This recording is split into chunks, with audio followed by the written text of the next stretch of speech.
the Bible and the Bible only is God-given. I don't know if you've noticed it or not, but I almost brought an article with me today that is castigating Christianity and castigating those individuals who read and accept as authoritative the Old Testament. One of the things that I haven't mentioned this morning is that the Puritans believed that the Old Testament was just as valid as the New Testament. They also believed in being a special people.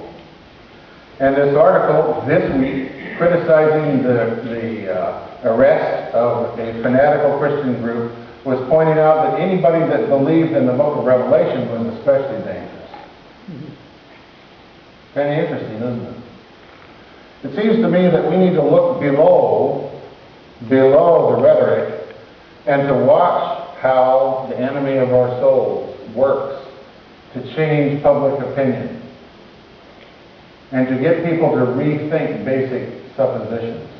Is Christianity the worst influence in the history of the world?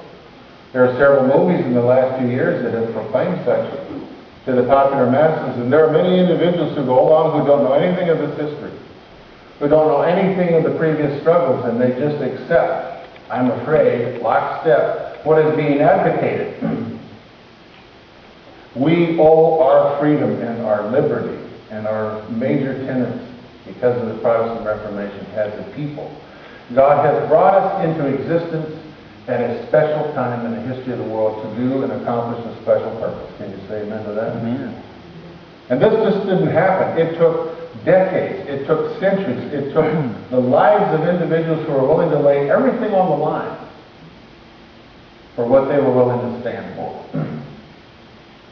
What is going to be our response? What are we teaching our kids?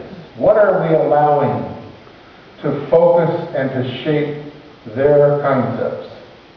That's my challenge to us.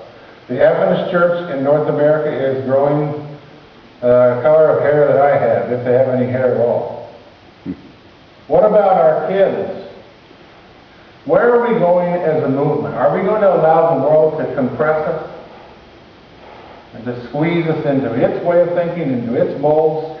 Or do we need a dose of Puritanism, of individualism, of backbone, of courage, of individualism, which is also being castigated in society today, to put an infusion of those characteristics into our children and into our grandchildren to help them to understand who